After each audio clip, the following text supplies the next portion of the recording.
Hello everyone. वैसे student जो खासकर अलीगढ़ मुस्लिम यूनिवर्सिटी में इस बार एंट्रेंस एग्जाम देने वाले हैं, वो स्टूडेंट्स के लिए अभी ज़रूरी है कि इस आर्टिकल को समझिए, इस वीडियो को समझिए। सो अभी अगर हम बात करें वैसे स्टूडेंट जो खासकर यूजी में यानी कि बीए बीएससी बीकॉम से और इसके अलावा जितने भी कोर्स हैं यूजी कोर्स में, उसमें अगर आप एएमयू में एडमिशन लेना चाहते हैं तो ये आर्टिकल को जरूर समझिए और देखिए इंपॉर्टेंट क्या है। जैसे इससे पहले मैं क्लियर कर दूँ, यहाँ पे कह रहा है कि AMU to participate CUET for admission to all UG program. इससे पहले मैंने आपको बताया था कि एएमयू 8 से 10 कोर्स ऐसे हैं जो सीयूईटी में शामिल हो चुके हैं, बाकी कोर्स नहीं शामिल होंगे, ऐसा उस टाइम बताया गया था। लेकिन अभी जैसे कि आप देख सकते हैं कि इसमें साफ मेंशन है कि यूजी के जितने भी प्रोग्राम हैं, जैसे कि बीए हो गया, बीएससी हो गया, बीकॉम्स हो गया, बीएलएलबी हो गया, इन सभी में जो भी कोर्स है, ये सारे कोर्स जो है वो सीयूईटी में शामिल होंगे या सीयूईटी के थ्रू ही एडमिशन होंगे। इसका मतलब ये कि अब आपको एएमयू का फॉर्म अभी फिल नहीं करने की जरूरत नहीं, आपको सीयूईटी का फॉर्म फिल करना होगा और सीयूईटी का एंट्रेंस देना पड़ेगा। आप कैसे करेंगे? सिंपली आपको एएमयू सेलेक्ट करना पड़ेगा, यूनिवर्सिटी लिस्ट में आपको एएमयू सेलेक्ट करना पड़ेगा और उसके बाद फिर जिस कोर्स में अप्लाई करना चाहते हैं वो कोर्स सेलेक्ट करना पड़ेगा और उसके बाद आपको एडमिशन के लिए एंट्रेंस देना पड़ेगा। फिर जो आपके मार्क्स आएंगे उसी बेस पे आपको एएमयू में एडमिशन मिलेगा। यहाँ पे सवाल आपके हो सकते हैं कि क्या एएमयू का रिजर्वेशन रहेगा या खत्म हो जाएगा? बिल्कुल नहीं, रिजर्वेशन इनके रहेंगे, रिजर्वेशन में कोई रुकावट नहीं होगा, ये साफ मिनिस्ट्री ने कहा है। तो यहाँ से एक चीज़ें क्लियर हो गया कि इस बार ऑलमोस्ट मतलब चीज़ें क्लियर है। ये आर्टिकल आज ही रिलीज़ करा गया है और जैसे कि मैंने आपको इससे पहले की वीडियो में बताया भी था कि 9 मार्च को इनका मीटिंग होगा 9 मार्च में ये डिसीजन ले लिया जाएगा। और अभी मैं जो आर्टिकल दिखा रहा हूँ ये सफिशिएंट है आपको सच्चाई को एक्सेप्ट करने के लिए कि आपके एएमयू के जितने भी कोर्स है यूजी प्रोग्राम में, मैं क्लियर कर दूँ, यूजी प्रोग्राम में सभी सीयूईटी में जा रहे हैं।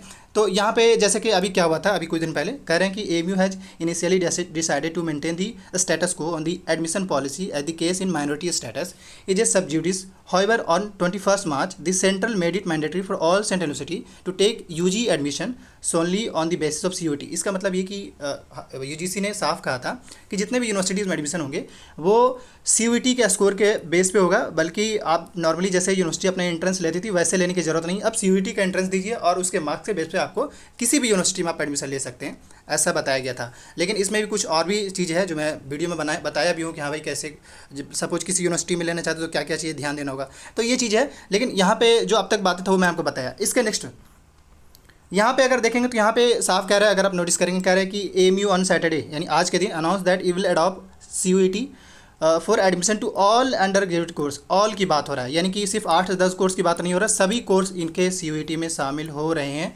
कल या परसों तक ये पूरे डिटेल आपको मिल जाएंगे ऑफिशियल साइट पे, CUET.samart.ac.in वाले वेबसाइट भी मिल जाएंगे। इसके अलावा फिर ये कह रहे हैं कि while maintaining that the internal Kota offered by university will remain intact. इसका मतलब ये कि जो इनके इंटरनल कोटा है उससे उस पर कोई इफेक्ट नहीं पड़ेगा, जैसे नॉर्मली इनके रिजर्वेशन चल रहे थे वैसे ही चलेंगे। हुआ क्या है वो थोड़ा क्लियर कर दें। जैसे मैंने कहा था कि 9 तारीख को इनको मीटिंग होना, इनका सेम मीटिंग हुआ है एकेडमिक काउंसिल का, साफ मेंशन है। Decision was taken during the university academic council meeting on Saturday. The academic council approved the proposal of joining common interest for all UG for the current academic session, university spokesperson सफ़ाई Kidwai said, उन्होंने कहा। तो ये मतलब हालांकि हिंदुस्तान को कहा गया ये बात। मतलब साफ इनका कहना है कि सारे जो कोर्स है वो यहाँ पे डिसीजन लिया गया है। डिसीजन लेने के बाद ये डिसाइड किया कि ये सीयूईटी में सारे कोर्स जाएंगे और वहाँ पे जाने का मतलब ये कि सिंपली आपको जैसे बड़ा सिंपल, अब जेईई मेन का स्टूडेंट्स एंट्रेंस देता है, अब जेईई मेन के हिसाब से जो मार्क्स आते हैं उन्हीं के हिसाब से उनको या तो आईआईटी दिल्ली मिलता है या आईआईटी जो भी आईआईटी मिलता है, इस तरीके से यहाँ पे होने वाला है, बस यही हो रहा है। इसके अलावा ये क्या कहना चाह रहे हैं नेक्स्ट, कह रहे हैं CUET does not cover engineering and medical courses. Clear, मतलब किस कोर्स में नहीं होंगे?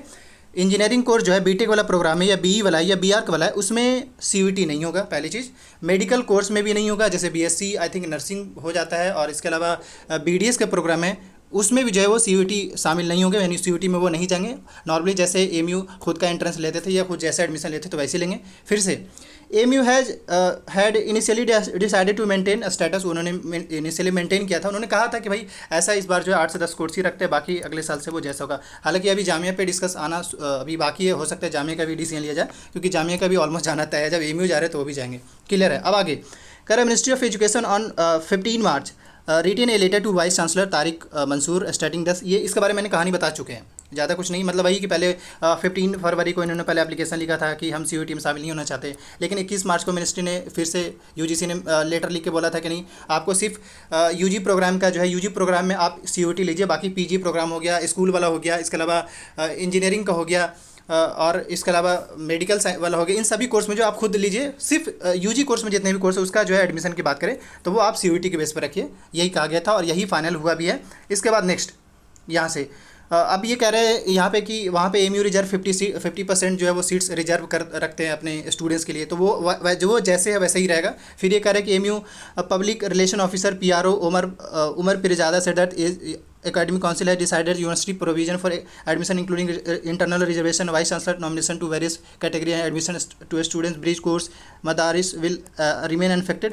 मतलब मदारिस के जो स्टूडेंट्स हैं उनको कोई इफेक्ट नहीं पड़ेगा, इवन रिजर्वेशन पे कोई फ़र्क नहीं पड़ेगा, ब्रिज कोर्स इन पे भी कोई फ़र्क नहीं पड़ेगा, जैसे यूजुअल चल रहा है वैसे ही चलेंगे। अभी मैं थोड़ा क्लियर कर दूँ यहाँ पे, कह रहे यूनिवर्सिटी, यहाँ पे मैंने कहा है university will hold its on counselling session, मतलब काउंसलिंग जो है वो यूनिवर्सिटी खुद करेंगे। It will conduct admission test for BTech, post graduate, class 11 diploma schools and all other course in CUET, not in CUET, sorry. मतलब इसके अलावा अभी जो मैंने कोर्स का नाम लिया, जैसे कि बीटेक हो गया, पोस्ट ग्रेजुएट हो गया, क्लास 11 हो गया, डिप्लोमा हो गया, स्कूल्स हो गए, स्कूल्स में 6, 9, 11 का जो होता है, इन सभी कोर्स का कोई CUET से लेना देना नहीं होगा। लेकिन यूजी कोर्स में जितनी भी है, जैसे BA BSc BCom BLLB B.Ed भी हो गया, यूजी में जितने भी कोर्स आते हैं वो सभी जो है CUET के थ्रू ही होंगे, ये फाइनली आज कंफर्म हो गया है। इसके अलावा ये भी कह रहे हैं कि जो मदरसा स्टूडेंट्स के लिए 1 ईयर ब्रिज कोर्स जो ऑफर होते हैं उसमें भी जो है मतलब यूनिवर्सिटी के बेस पे ही लिया जाएगा, जो कि आपके बहुत जल्द पता चल जाएगा आपको। साथ ही ये भी क्लियर कर दें यहाँ पे, ये भी इंपॉर्टेंट आर्टिकल है। यहाँ पे कहना चाह रहे हैं कि academic council also approve that university will conduct is on counselling. जैसे अभी जो बच्चे एंट्रेंस क्वालिफाई किए थे उनका काउंसलिंग हुआ था एमयू में, देन उसके बाद एडमिशन मिला था।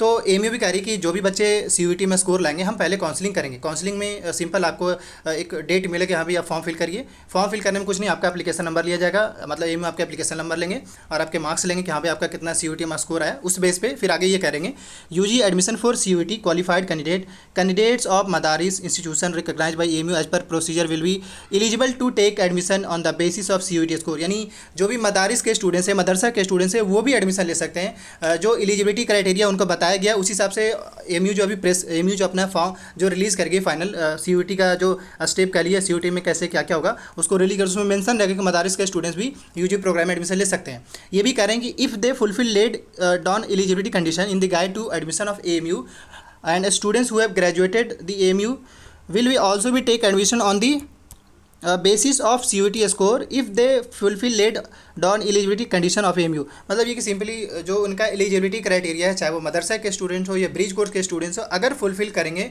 ऑब्वियसली वो CUET के स्कोर पे ही या CUET का जो स्कोर आया उसी के बेस पे ही होगा, लेकिन उनका एलिजिबिलिटी चेक करा जाएगा कि हाँ भाई, जिससे बड़ा सिंपल। अब मान लीजिए कि यहाँ से क्लियर हो गया, मतलब जो स्टूडेंट BA पॉलिटिकल में लेना चाहते हैं ऑलमोस्ट उनको सिंपली CUET का ही एग्जाम देना पड़ेगा। मैं फिर से कह दूँ, अभी कोई भी स्टूडेंट्स हो, चाहे वो AMU के लिए फिल करना चाहते हो, बाकी जितने भी यूनिवर्सिटी के लिए फिल करना चाहते हैं, बेहतर है एटलीस्ट 1 वीक से लेकर आसपास 10 डेज़ के आसपास आप फॉर्म फिल बिल्कुल भी मत करिए, इंतजार करिए फाइनल अपडेट आने का, क्योंकि अभी हो सकता है बहुत जल्द, कल से परसों, तो कल ही तक, मोस्ट प्रोबेबली कल तक ही आपके या आज भी हो सकता है इनके अपडेट आ जाए कि कैसे कैसे क्या हो, कौन कौन से कोर्स रहेंगे। ऑलरेडी डिटेल वीडियो बहुत जल्द अपलोड होगी, क्या किस कोर्स में कैसे होता है और आपको कहाँ से पता चलेगा। अभी के लिए आपको ये कि कौन कौन से कोर्स जा चुके हैं, लगभग 8 से 10 कोर्स गए हैं उनके, तो उसको चेक करने के लिए आपको कुछ नहीं करना है, CUET.samat.ac.in वाले वेबसाइट पर जाना है। वहाँ पे आपको AMU का आइकन दिखेगा, AMU का मतलब यूनिवर्सिटी का नाम दिखेगा, उस पर क्लिक करेंगे, फिर वहाँ से आपको सारे डिटेल दिख जाएंगे। बाकी ये कि अभी के लिए ये गुड न्यूज़ कह सकते हैं या बैड न्यूज़ कह सकते हैं, यह है कि आपका CUET में ऑलमोस्ट जा चुका है। हालांकि मतलब जो डिसीजन था, जो बातें कयास लगाई जा रही थी, वो ऑलमोस्ट कंफर्म हो गया है। बाकी आने वाले जो अपडेट आता है उसको लेकर अपडेटेड रहिए, चैनल को सब्सक्राइब कर लीजिए। Thank you.